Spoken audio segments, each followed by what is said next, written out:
جب حضرت عثمان غنی رضی اللہ تعالیٰ عنہ کا محاصرہ کر لیا گیا اور یہ خلافت کا آخری آپ کا دور ہے، 82 سال کی عمر تھی اس وقت آپ کی، اور یہ تاریخ کا دردناک باب ہے کہ حضرت عثمان غنی پر 40 دن تک پانی بند رہا۔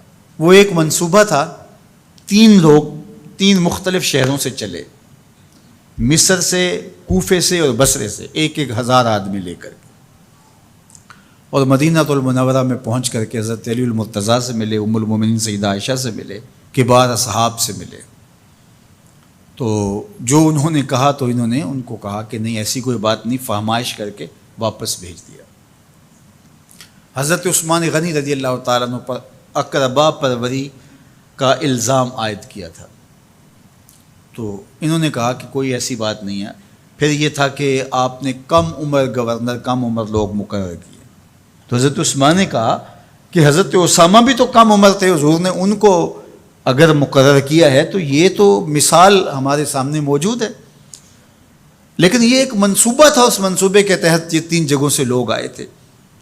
وہ 3 دن کی مسافت کے بعد پھر تینوں واپس آ گئے، تو یہ ایک سوالیہ نشان ہے کہ تینوں کیوں واپس آ گئے، کوئی ایک تو نہ آتا نا، تو یہ سب طے شدہ منصوبہ تھا۔ اور پھر انہوں نے مدینہ المنورہ کو گھیر لیا، اور جس طرح سے بلوائیوں نے حالات پیدا کر دیے، سید علی المرتضیٰ رضی اللہ تعالیٰ عنہ تو شہر مدینہ سے باہر تشریف لے گئے تھے، اور اپنے بیٹوں امام حسن اور امام حسین رضی اللہ تعالیٰ عنہ کو حضرت عثمان غنی کے دروازے پر مقرر کیا تھا کہ ان کو ضرر نہ پہنچنے دینا۔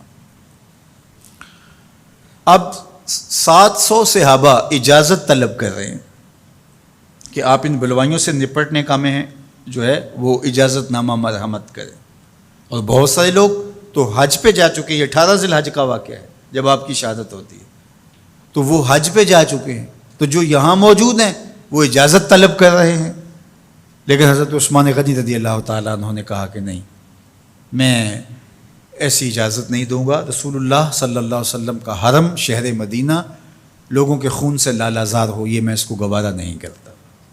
افواج موجود ہیں، اور دنیا کی تاریخ میں آپ کو ایسا نہیں ملے گا کہ اتنی بڑی حکومت کسی کے پاس ہو اور وہ خود گھیر لیا جائے، اس کا پانی بھی بند ہو جائے، اور وہ حکم دے کہ نہیں، میرے لیے آپ ایک قطرہ بھی خون نہیں بہائیں گے۔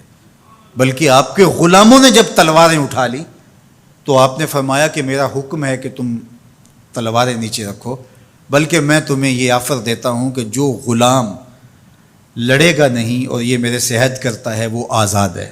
حضرت ابو ہریرہ رضی اللہ تعالیٰ عنہ، حالانکہ یہ پڑھنے پڑھانے والے لوگ تھے، تعلیم و تعلم سے ان کا تعلق تھا، لیکن وہ بھی تلوار لے کے حضرت عثمان غنی کے دفاع میں آ گئے، لیکن حضرت ابو ہریرہ رضی اللہ تعالیٰ عنہ کو بھی حضرت عثمان غنی روک دیتے۔ مالک بن اشتر کہنے لگا کہ ہم آپ کی دستبرداری کے خواہاں ہیں، آپ خلافت سے دستبرداری اختیار کر لیجئے۔ تو حضور علیہ الصلوۃ والسلام کے اس جانثار صحابی نے، حضرت عثمان غنی نے فرمایا یہ نہیں ہو سکتا۔ دستبردار کیوں نہیں ہوئے؟ لگتا تھا یہ سب سے زیادہ آسان تھا، لیکن حضور نے ارشاد فرمایا تھا، اے عثمان، تمہیں اللہ ایک قمیض پہنائے گا، لوگ اس کو اتارنا چاہیں گے، تم کبھی نہ اتارنا۔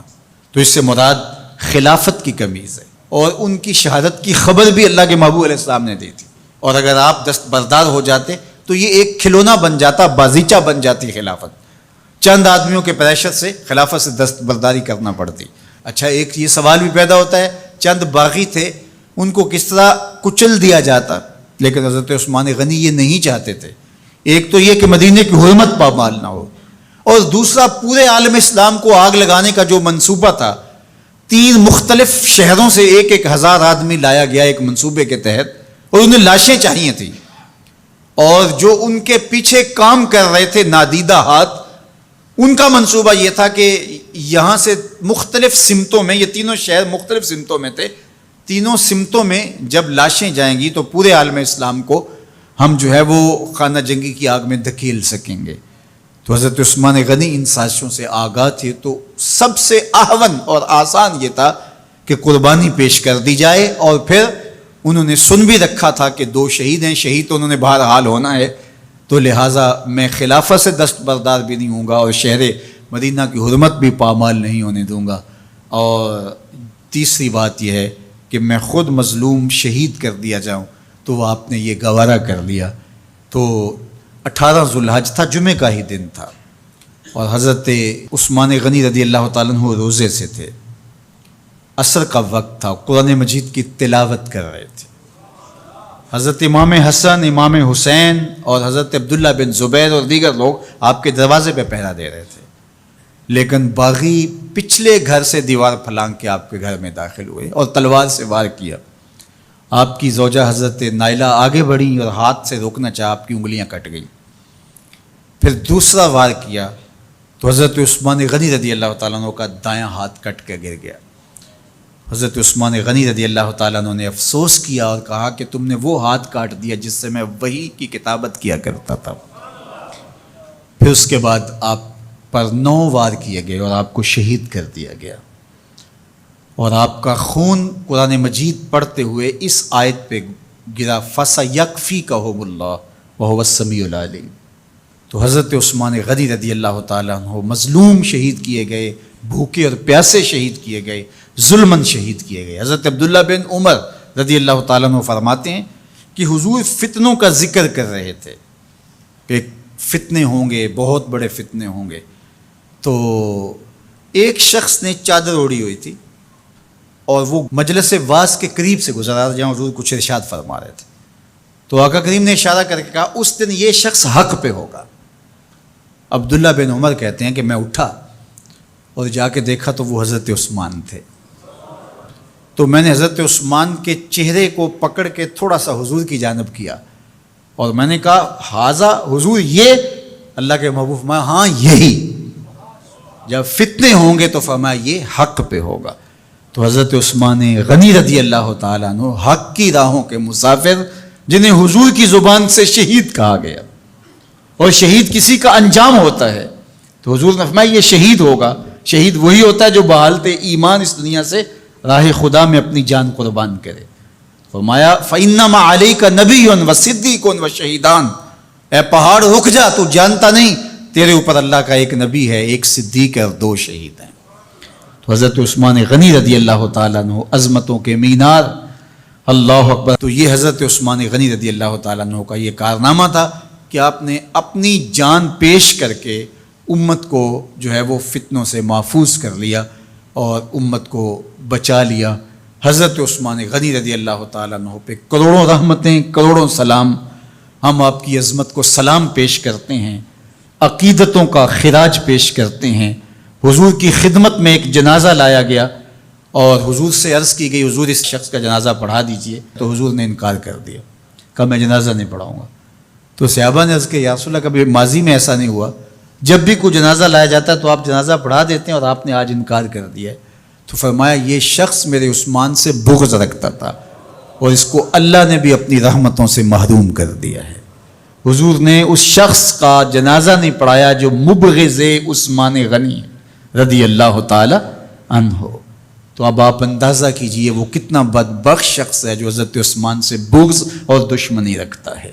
حضرت عثمان غنی رضی اللہ تعالی عنہ سے اللہ کے محبوب علیہ السلام نے کتنی خوبصورت ارشاد فرمائی، میں اس سے حیا کیوں نہ کروں جس سے اللہ کے فرشتے بھی حیا کرتے ہیں۔ یعنی عثمان غنی وہ ہیں جس سے اللہ کے فرشتے بھی حیا کرتے ہیں، اور جو عثمان غنی کا حیا نہیں کرتا اس سے بڑا بے حیا کون ہو سکتا ہے۔ حاکم نے مستدرک کے اندر روایت ذکر کی ہے کہ بہت سارے صحابہ حضور کی بہت ساری خوبیوں کے مظہر تھے، اور سب سے زیادہ حضور کے خلق کے مشابہ حضرت عثمان غنی رضی اللہ تعالیٰ، اور خلق میں سب سے اونچا درجہ حیا کا ہوتا ہے۔ تو حضرت عثمان غنی رضی اللہ تعالیٰ عنہ حیا کے اس مقام پہ فائز المرام تھے جو انہی کا مقصوم تھا۔ اللہ ہمیں حضور کے اہل بیت، حضور کے اصحاب، بلکہ حضور کے در کی مٹی کی تعظیم بھی نصیب کرے۔ اقبال نے کہا تھا خاک طیبہ از دو عالم خوش ترست، آن خنک شہرے کے آنجا دل برست۔ ہمیں تو طیبہ کی مٹی بھی اچھی لگتی ہے اس لیے کہ وہاں محبوب جو رہتے ہیں، تو محبت تو اس چیز کی متقاضی ہوتی ہے، محبوب کی راہوں کو بھی سلامی پیش کی جائے۔ تو جو حضور علیہ السلام کے ساتھ منسوب اتنی وقی نسبتیں ہیں ان کا احترام کیوں نہیں کریں گے؟ تو حضرت عثمان غنی تو داماد رسول ہیں، حضرت عثمان غنی تو ذو النورین ہیں، حضرت عثمان غنی تو حضور علیہ الصلوۃ والسلام کے محبوب اور حضور علیہ الصلوۃ والسلام کے پیارے ہیں، ان کو جنت کی بشارت دی گئی ہے، عشرہ مبشرہ میں سے ہیں، 4 جلیل القدر خلفاء میں ان کا نام شامل ہے، اور پھر حضور کی 2 صاحبزادیاں ان کے نکاح میں آقا کریم نے ان کو شہید خود قرار دیا، اور میرے اور آپ کے آقا و مولا نے کہا آج کے بعد کوئی عمل عثمان کو نقصان نہیں دے گا، اور کہا عثمان سے میں حیا کیوں نہ کروں، اس سے اللہ کے فرشتے بھی حیا کر